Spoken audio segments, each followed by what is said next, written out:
Donald Trump had snuck his way back into the electric car news. We just talked about his EPA administration that looks like they're going to relax some of the restrictions on car makers that are making, polluting the environment. I already explained that that might not be that big of a deal, so you can watch yesterday's show if you want to find out a little bit more about that. But today we're going to talk about Trump's trade wars with China. That, of course, involves tariffs.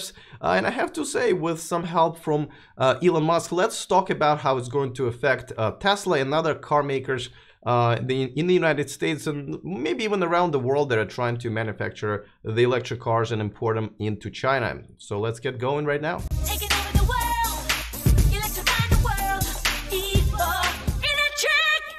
All right, so trade wars, I don't want to get in too much into it, but basically Trump believes that the relationship between China and the United States as far as trading is unequal, and Elon Musk agrees. So let's talk about it. First, by the way, if you are new to this channel, if this is the first time you're watching my videos, please join my community by clicking the subscribe button so you don't miss anything moving forward. All right, so if you remember, maybe a few weeks ago, Elon Musk had actually tweeted to reply to Donald Trump's post that Elon Musk does not believe that things are fair. As a matter of fact, he said it's like running in the Olympics while wearing lead shoes, I believe he said that. And I agree. I mean, obviously, the cars that are being imported from China to the United States have 2.5% tariff. When it goes from the United States to China, like in case of Tesla, it's 25%, 10 times as much. Obviously, Tesla is having a hard time competing with local Chinese companies that don't have to pay the tariff. Now, the problem is this: if a company wants to make cars in China, they can't just come in and do it and avoid the tariff. They have to partner up with a Chinese-based company. It's kind of government-owned, really, and then they cannot own more than 50% of that. Now, as you know, I report about this all the time, and recently Mercedes-Benz, well, Daimler, the parent company of Mercedes-Benz, just came up with another car in partnership with BYD, however you want to pronounce it, and many other manufacturers are doing the same. Tesla doesn't want to do it, and I totally understand, because you don't want to share your wealth and your trade secrets with another company, really, and I understand that. So anyway, so Donald Trump kind of started this trade war. He put some tariffs on some of the solar panel products, and now some other products, including steel, and then China in return is going to put tariffs on more of the American goods, including Teslas. And I'm not really sure, so they haven't really announced exactly what it's going to be, but the thing is, Tesla is already paying 25% of tariffs. So is it going to go higher? Is it going to be something different?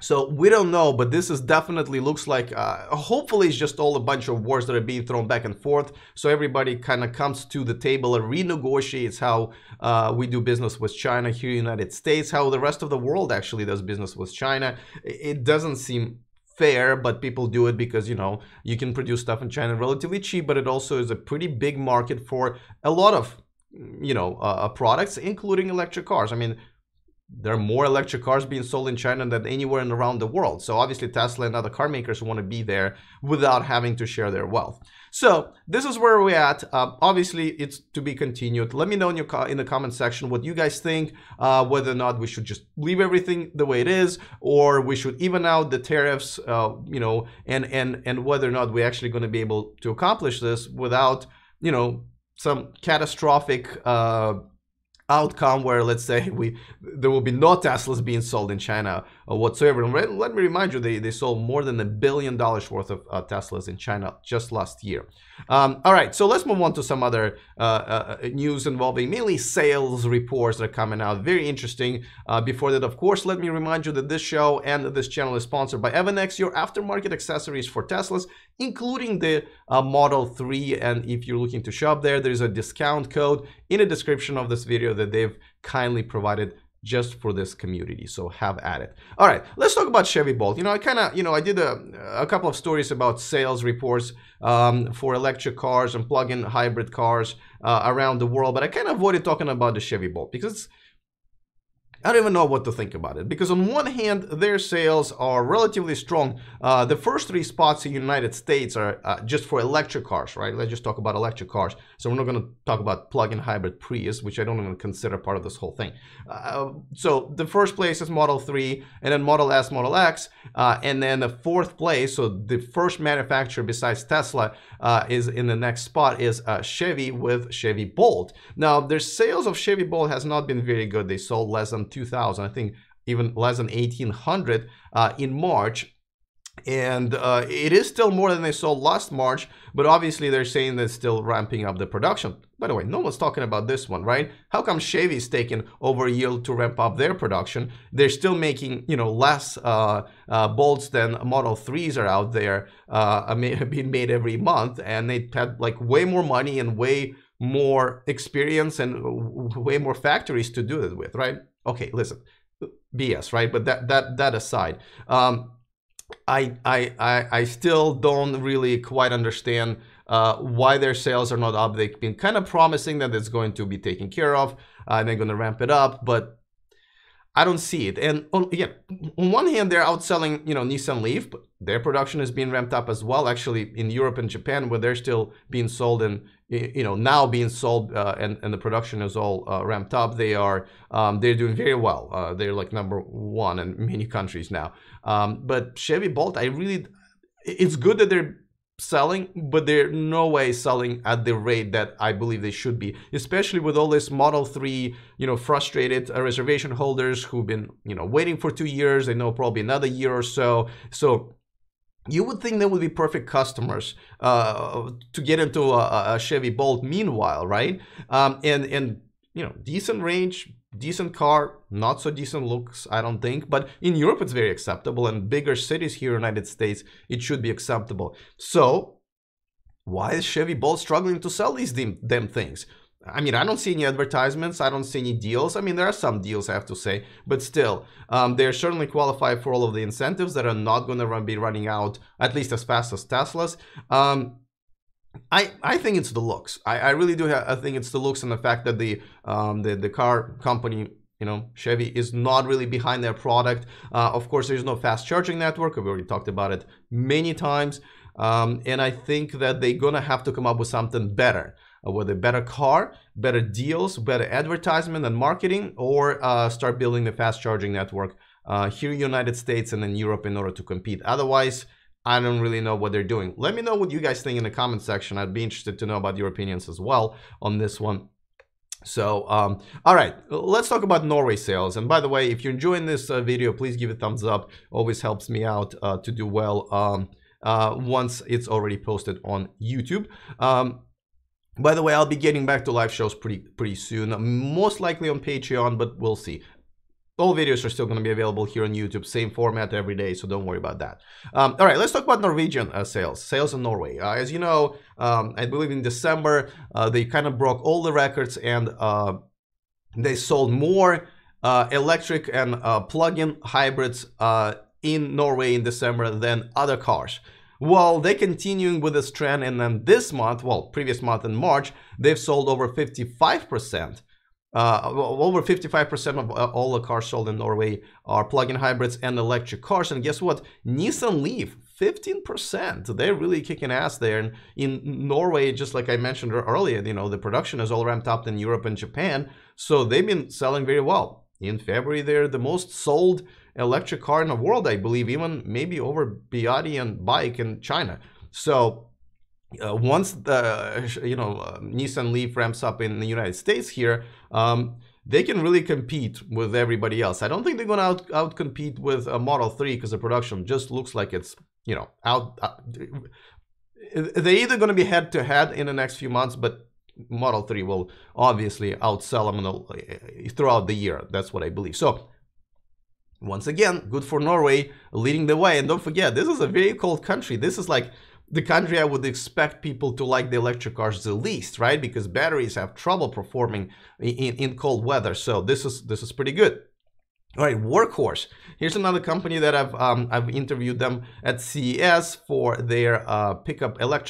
pickup truck with an extender, so it's a plug-in hybrid really. But earlier this week I reported that they are now actually, you can see these actual electric vans that are driving around San Francisco. The customer didn't want to reveal itself, which is a little weird. They're saying they're testing these, but they have about 100-mile range, which is decent for the delivery trucks, you know, with smaller areas to cover. Decent looking van actually, but now they're announcing that they've gotten a $7 million worth of orders. Once again, the company, we don't know, apparently it's in San Diego, but they don't want to reveal themselves. Again, kind of weird, but good for Workhorse. I'm really rooting for them. You know, don't forget, I believe they're a publicly traded company. Their service centers are provided by Ryder, so they got the ecosystem going on. They have the funding, and so it's good to see that their sort of efforts are paying off, and their all-electric delivery van is now going to be seen on the streets more and more. And obviously, I'm expecting more orders going to come in shortly, especially with this news. Speaking about funding, I just wanted to, is this a good segue really? I just wanted to thank all of those of you guys who are contributing to my show, and in return I provide the behind the scene footage, pictures, exclusive materials, and so forth. So thank you so much. You can see I have 3 tiers, hopefully very affordable. Some people ask, well, Alex, you know, you're talking to $100,000 car owners and everything, you should charge $15. But people forget that a lot of my viewers are in Europe and, you know, in India and other countries. So I just want to make sure that it's affordable for everybody. And really, I don't want to, you know, I don't want to be greedy. I'd rather have more people part of the community at lower, you know, donations than, you know, a few paying a lot of money. So I don't want to shut too many people out. And, you know, at this point, I believe I will only live stream to my Patreons first, and as soon as we're done, the rest of YouTube will see the replays. I don't want to ever have the situation where YouTube just kind of takes my rights away to do live streaming for their own mistake. And again, we're still resolving this. Anyway, so hope you guys join in. I'm gonna try to do a test probably by the end of the week and talk to my Patreons live, and then we'll see what happens. But still, nothing's gonna change for those of you guys who are watching these on YouTube. 95% of people who watch my show on YouTube watch it in replay anyway. Let's move on to another couple of stories. So let's talk about Reno Zoe. Now, I've always liked their concept of having their battery leased. I think that's kind of meets a lot of people's needs. It kind of it takes away the worry about the battery degradation and all of that other stuff, and you can upgrade it and downgrade it and so forth. Just like, you know, gas for your car, it's a separate sort of bill for you. But I guess also a lot of people didn't like the fact that they can never own everything, like the whole car with a battery. So Renault kind of backed out of it, and you can buy the whole thing now, I believe in France, you know, just with battery and everything. But now they keep coming up with a new pricing, and this is for their upgraded battery that they can do and a version that can do fast charging. The car starts about 30,000 American dollars in throughout most Europe, but a lot of it, of course, are offset by some incentives. The United Kingdom, I think they have what, about 500 pounds, 5,000 pounds or so, and then goes all the way to, I believe, that's without the battery. If you wanted with a battery, I believe it's closer to 40,000, and you can lease the battery from anywhere from $60 to about $80 a month. That's converting to American dollars, which again, I think it's a great option. And they're offering this new leasing program in the UK, and I think the rest of the Europe, and I hope that works. Everybody has options between batteries. They have an option between owning the battery and leasing the battery. So I think this is exactly what it should be. So really good on them. Let me know in the comment section. As a matter of fact, I'm probably going to post it as a question of the day. Would you prefer to lease your electric car battery or to actually own it? Let me know. And of course, I forgot to run a video about it. Too late. Okay. So, by the way, let me remind you that this Saturday I'm going to have, by the way, great schedule. I'm all booked for this month. The CEO of Bollinger is going to be here on Saturday. Then Rich Rebuilds are going to be here. I'm excited to talk to him about it. I think it's going to be very educational. Then we're taking a bit of a Cali trip, and I'm going to either live stream about it or going to report to you guys about it next day. And Zach and Jesse at the end of the month also should be really cool. And yeah, looking forward to talking to this guy. If you haven't heard of Bollinger Motors, they're They're just about to start selling their all-electric off-road SUVs, I think they're called. Really cool, 200-mile range. Really looking forward to that. So I'm excited to talk to him. All right, let's move on to comment of the day, and I have two. First one is going to be, of course, about the one-on-one crash here, and this one is from David. Pretty often contributes. Thank you, David, for that. We don't always agree, but every opinion obviously matters. He believes that autopilot is the correct nomenclature. He's making me learn a new word, which I obviously haven't, even though I've seen this. I've had some time to practice. Anyway, I'm assuming it means a term. The car does exactly as programmed and seems to operate without acceptable parameters. And I think this is a conversation I had with you guys in the comment section throughout the day. Really is, listen, I understand that Tesla says, okay, here's an autopilot. It's just an assistant for you. You're completely responsible, so please be responsible adult. Go.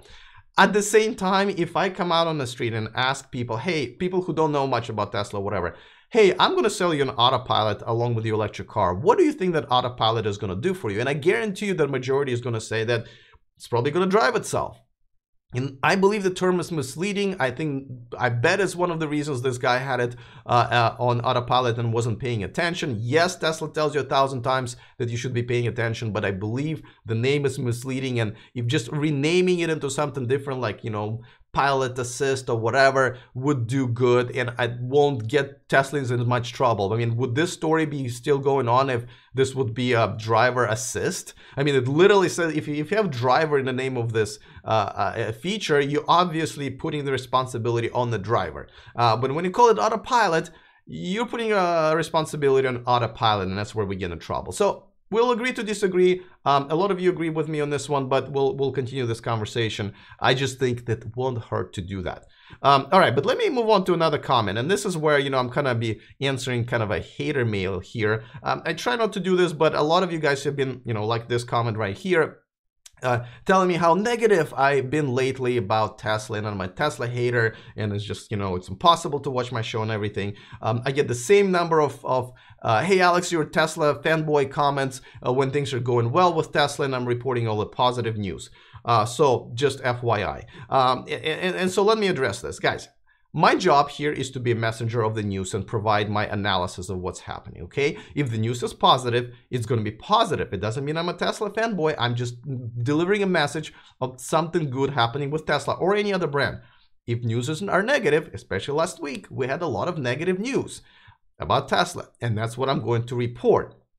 For those of you who have watched my show in a long time, you know that I haven't owned any other car except for Tesla since 2012.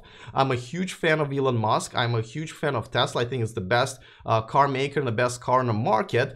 But at the same time, it's my job to tell you guys that something's wrong, something's going wrong, or I don't like something about Tesla, and that's okay. You should be able to, you know, tune into the show and say, hey, this is, you know, wasn't a good week. If you're looking for Tesla and Elon Musk cheerleading, if you want to, no matter what's happening, you want somebody to say everything is great, you know, there are other channels I can recommend for you. This is just a channel where we're talking not about Tesla, but electric car movement, and I will report what I see. As a matter of fact, let me offer something to you just as a overall point here.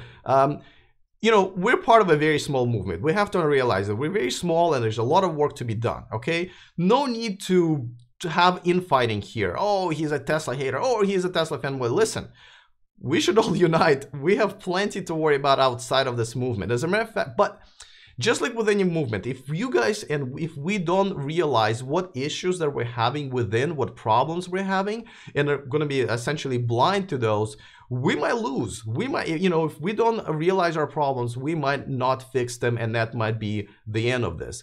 So I think it is good to call out even the companies and brands and people that we're a fan of, because it's kind of our responsibility as all, you know, people who are part of this movement to identify our own problems and fix them. You can't fix the problems if you don't identify it. So, you know, if a CEO of Tesla consistently promises something that can't deliver on, and the stock goes down, and it makes it harder for the company to borrow money that they might need to extend their, you know, production ramp up, well, that's a problem, and it's negative, and somebody should call him out and say, hey, dude, can you please stop doing this?